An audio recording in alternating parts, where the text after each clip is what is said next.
Hello, this is a Bluthner style 4-gram piano that's 151 centimetres long, 5 foot long, just come into stock, so just looking at it to see if there's any refinement work that we need to do on it. It's an excellent instrument, as we'll see in a minute. The tone and touch, well, we're always very grateful when we get one of these in, because one of our favourite small grand pianos. The key tops here are one-piece ivory, so they've been replaced. Now, apparently this was sold by Harrods in the late 60s, restored just before then. So they would have put these key tops on.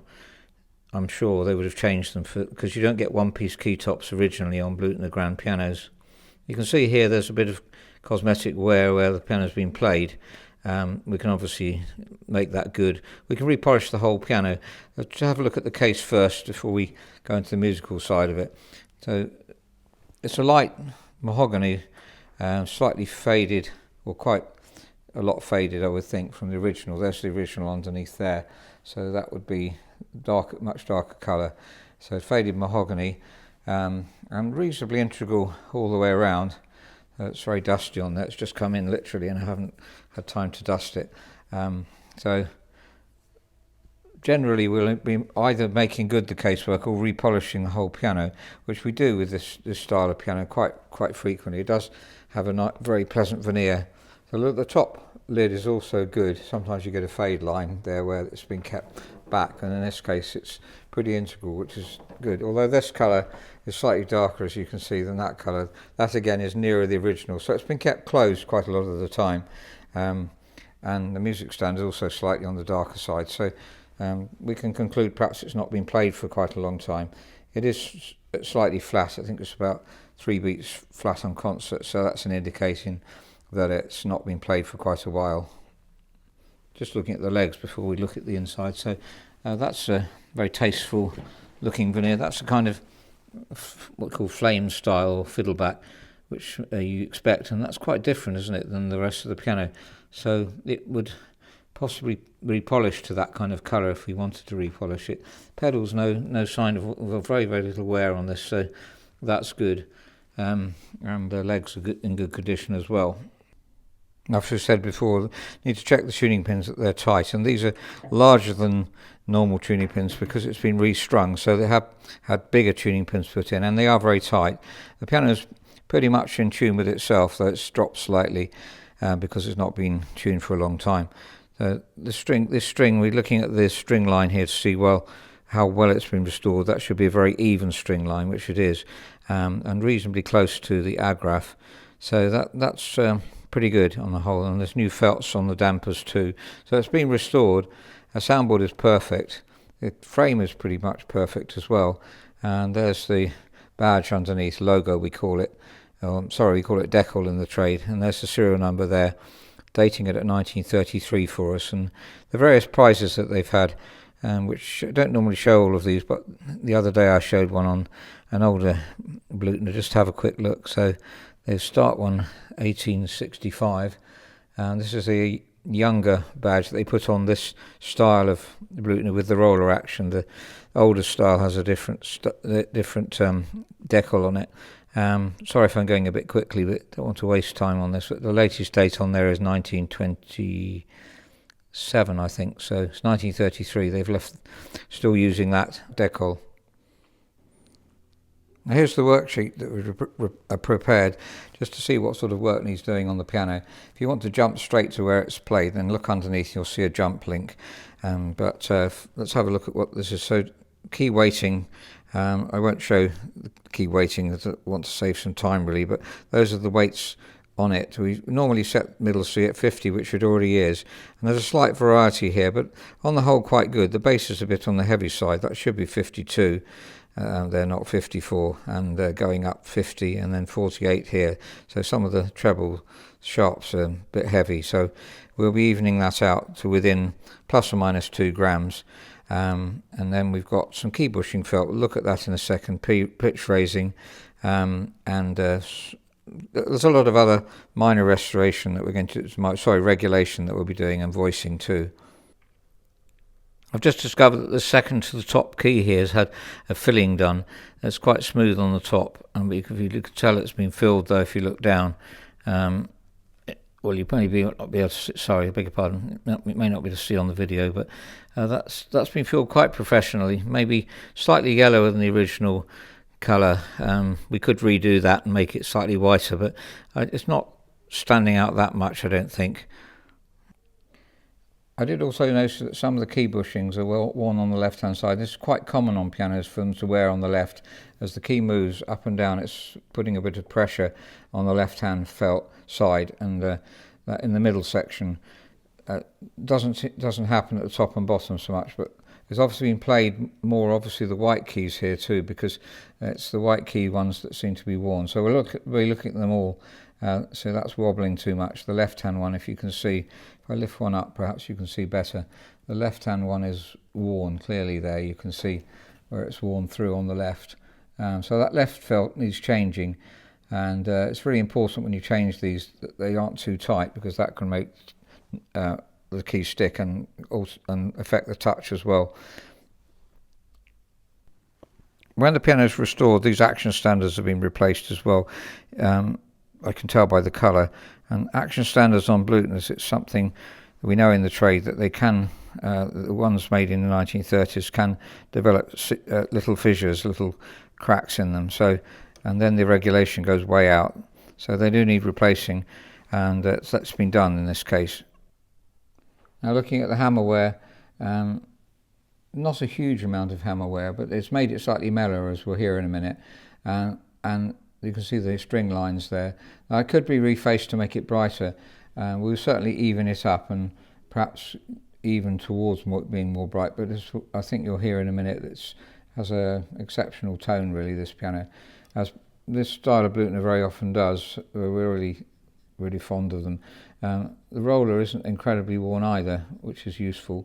We normally change hammers, shanks and rollers if we have to. We've just done one recently, a Blüthner, it's in stock. We got another Blüthner in stock to compare with as well. So we do look for this style as much as we can. There's some wear on here. Now that has another maybe 20, 30 years life left in it.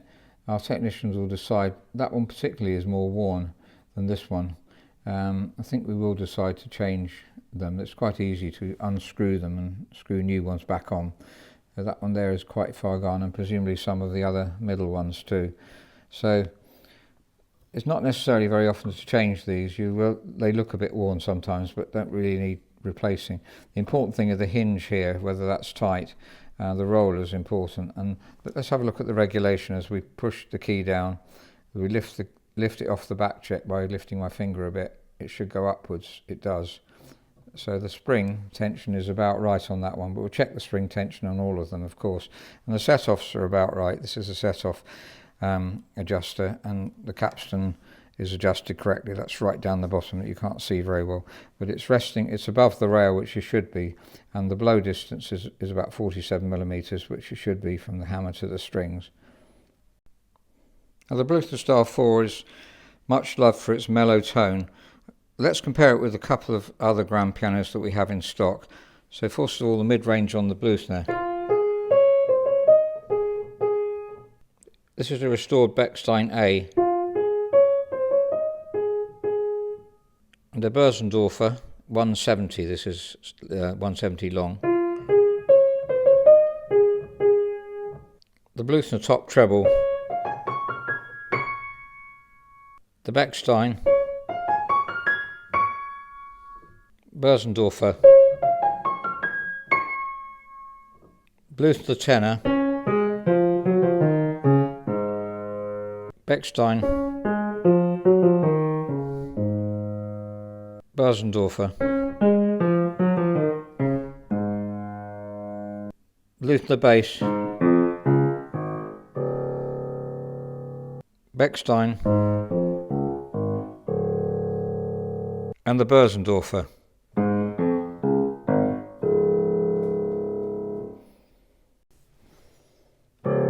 So that's a Bluthner Style 4 grand piano made in 1933, just come into stock. So just seeing what sort of work would we refine the piano.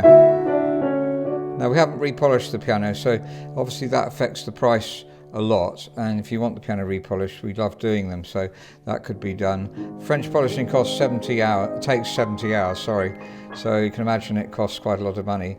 But the piano can be tidied up instead. Here we can tidy this up. Generally, if our polisher goes over it for a day, it's going to look a lot smarter, but there is a difference in colour, which you need to be aware of really. This is more like, it will look like this kind of very nice flamed. We looked at the pedals earlier and how the flamed mahogany is accentuated when we do it, because we strip it right back and then we do a natural finish. This is a bit shinier than what we'd normally do. We like to see the grain, so that's a possibility. Now as regards tone and touch, it does already sound beautifully mellow. We can even out the tone. I think it's about right in terms of mellowness, but just make it more even. And then we have some technical work to do.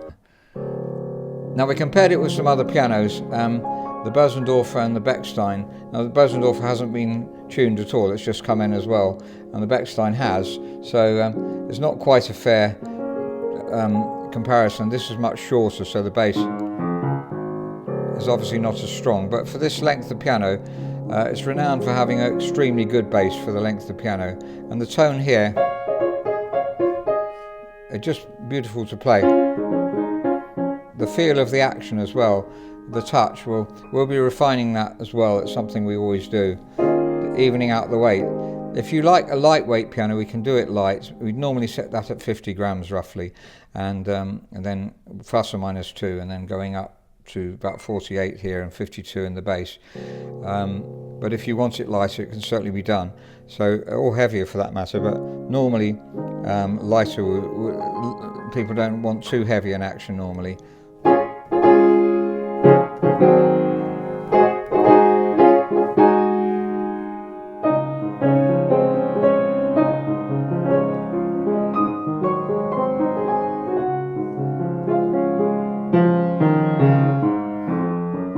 A beautiful tenor area.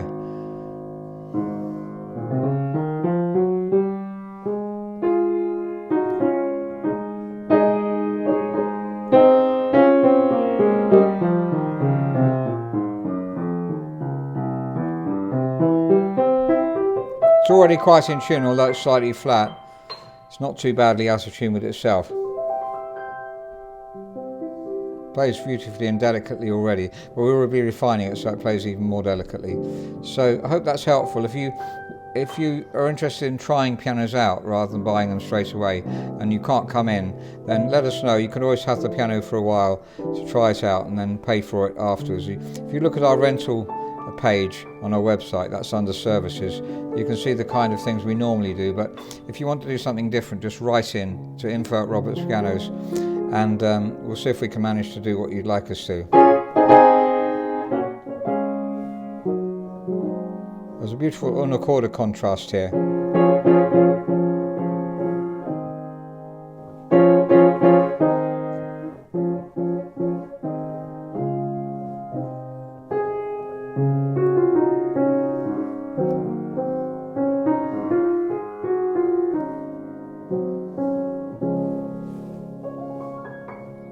Thank you very much for listening.